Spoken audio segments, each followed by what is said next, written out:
touching on the top prop bets in the NBA today. All right, so this is a very interesting day in which a lot of the props I like are going to be fantasy point based props. And the numbers that we're getting seem extremely low. So I'll start with one.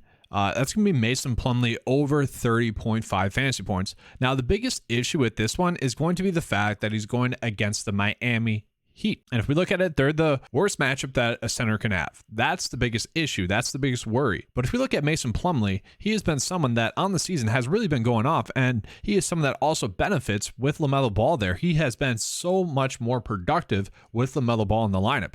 So sure, it might not be a lock, just given the fact that he has a matchup with Miami. But if we look at the past 2 games against Miami, one game was a blowout. Okay, if we look at it, yeah, sure, there's a little bit of a potential for a blowout, but -6 is not enough for, or +6, I guess, for Charlotte, is not enough for me to really worry about the blowout possibility. And the game over and under isn't that high. That's our worry. But if we look at the 2 games, one game, 21.25 fantasy points. That's DraftKings points, a little bit different. And then 39. Okay, so given the fact that one of the games was a blowout and the other one was very close, we are betting on the fact that this game is going to stay close. That's really the biggest bet that we are making here. And so if it does, Mason Plumley should be able to continue to get over this number. And we can see it should be close regardless. 4 of the past 5 games has been over this. And this is just really with LaMelo Ball back. And what's weird about these fantasy point ones is sure, none of them are locks per se, but they all should be strong bets. This is very much another slate in which I wouldn't mind doing a mix and match. And that's what I always kind of tell you guys, 2 bets. Okay. The last 2 days we've hit on all but one of the bets that I give you guys on today's bets. Okay, so what is that? 11 out of 12. I guess one was a push. So 10 out of 11 and 1.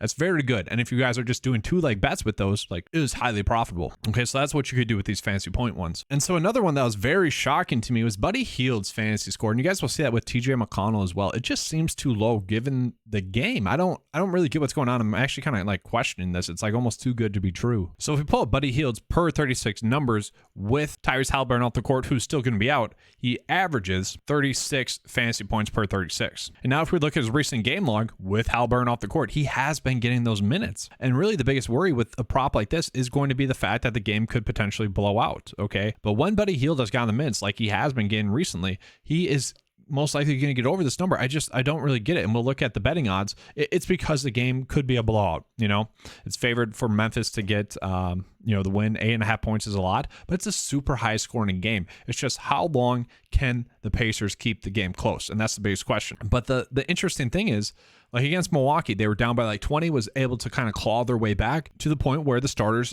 got the final run, got the final rotation, got to close out the game. And that's actually kind of been true. I think against Chicago, they're actually down pretty early and came back and won. So really, this is just a bet on the game staying close. Okay, it's a strange number. Okay, I get that the over and under is very high there and that the spread is very high, but if the game stays close, he should be able to get there. And I feel like I have said this enough already. I don't like chasing games in which teams are the underdogs by a decent amount, okay, because obviously there's that blowout risk, and that'd be the biggest worry. But someone like TJ McConnell as well is looking like a really strong fantasy points bet. So with Tyrese Halliburton off the court, his per 36 numbers are 39 fantasy points per 36. Okay, so this is once again going to be a bet on the game staying close. We can see 3 out of the past 4 games, he's been really going off and dominating. And so simply put, we are betting on this game staying close. Okay, that game against Orlando was just, it was, I don't know how to describe it, because he was 8 for 8, just didn't get that many rebounds, and I don't know, he should have almost been able to get there. It's kind of the weird thing there. But let's look at this matchup with Memphis as well. It was a game that blew out. Okay, TJ McConnell went for 43 against them last time, and so Buddy Hield in that game did not go off. Okay, so I don't know, I kind of feel like we should be just choosing one of these 2, but at the same time, the bet here is that the game stays close. And for what it's worth, I'm very curious if we're getting Buddy Hield and TJ McConnell at such low fantasy point numbers. I'm very curious as to where we're going to get Benedict Mathurin or even Chris Durante, who's been going on, because those are props that we don't have yet, and I think they could be pretty nice ones. And let me just double check. Anything for Mathurin? No. Okay. And then Durante as well. Okay, so no. Those could be sneaky good ones as well. And they are players that if the game blows out, still are going to get their run. And then probably one of the stranger ones that we're getting here is going to be Grayson Allen's fantasy points, 18.5. And we'll look at the game. Yes, once again, this is very much a game that could be a blowout, but the Bucks are favored to win by 9. The thing with the Bucks is that they simply haven't been blowing out teams. Okay. I guess Detroit they did, but teams have been able to stay close against the Bucs. So I do think that Grayson Allen's minutes are going to be pretty much secured for him to get around, let's just say 30 minutes or so. And we can see he's been highly productive, highly like getting over this number consistently. But part of the bet is the simple fact that Bobby Portis is going to be out. If you look at his per 36 numbers, I don't think we're going to get 36 minutes, but he does average 27 fantasy points per 36 with Bobby Portis off the court. And so this was just a strange number. In theory, this should be the best one that we get. Now, part of Grayson Allen as a like DFS play in general is betting on him shooting the basketball well. Okay. He's probably going to get, typically 5 3-ball attempts, needs to make 2 or 3 of them, and then needs to get a couple of buckets points wise, but it doesn't take much for him to get a few assists, a couple of rebounds, maybe a steal or something. Just a strange point projection there. And then we do have a couple of like points props and whatnot.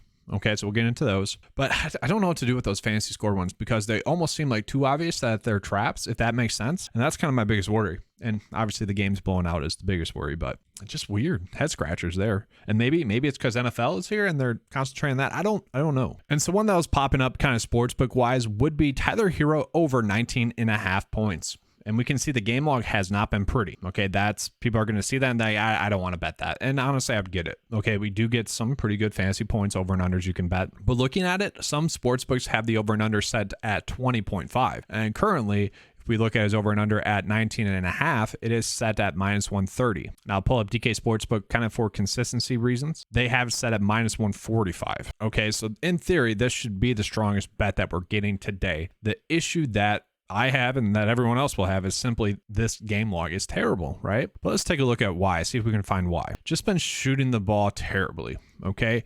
And sure, that cold stretch could continue. I mean, it has been bad. Chances are he's going to figure it out, and chances are against Charlotte, where it's a pretty good defensive matchup, if he's still shooting the basketball that many times, he should be able to get over 19 points. On the season, we can see 20. And so given the fact that I don't love it, but the sportsbooks are saying, hey, this is a bet that you should be making. So typically speaking, I'll just make those bets, Vegas knows more than I do sometimes. And then Tyus Jones under assists. And actually the sportsbooks are saying that we should bet the over here. Oh, all right. So not DK Sportsbook has this line set at 4.5 to get the over. Okay. So if anything, this could be a push, but let's just point out the fact that Tyus Jones isn't expected to start, okay? It's actually supposed to be Zaire Williams, and he's actually gotten some minutes 3 out of the last 4 games. The biggest worry I have is that with Bane out, with Contra out, Danny Green's going to be out, and with Steven Adams out, Tyus Jones gets the 3rd most run out of any player. So the bet is really that Zaire's going to start, and Zaire is actually going to soak up those minutes. But the numbers suggest that Tyus Jones should get more run. And even if he does, it's not like a complete lock. This is more or less a bet on Zaire starting and Zaire soaking up a lot more of the minutes. Not a perfect bet, not an ideal bet. And we look at the last game against Indy, I had 5 assists right on the numbers. So not a perfect bet, but it is one that kind of caught my eye. And then we only have one good NHL bet. And I should say that in quotes, like I don't even think this is a great bet. So the NHL bet we have is going to be Mitch over 2.5 shots on goal. And it's like plus 105 to get the under, and the over set at -125. So not a great number. Okay, I'd probably just not chase this because it's not a great number. The free squares that we have been getting with NHL are not there. I think like 7 out of the past 8 NHL bets hit, and that's why it's been, partially successful. Obviously, the golf bets were hitting as well. And so we look to extend the streak of hitting on the bet of the day, pretty solidly. I really like the fantasy score ones, guys. Plumley over you could do. So looking at it, Plumley I do like. Could easily bet the over there. I mentioned Buddy Hield. This number seems a little bit too low for fantasy points as long as that game stays close. Same thing with TJ McConnell. This number seems a little bit too low as well. And then Grayson Allen over fantasy points as well. This seems way too low as well. And then Tyler Herro over points because the sportsbooks are saying it's heavily favored to get over. DK Sportsbook has it set at -145. And so here's a summary of the bet. I personally, if I was just doing one bet on the day, it would be Herro over the points and then Grayson Allen over fantasy points. But I think these are all going to be strong bets. I'm going to be doing just 2-leg bets with kind of all of these. So hopefully you guys enjoyed today's video. If you did, give a like and subscribe. Let's have a good slate. And as always, let's keep cashing.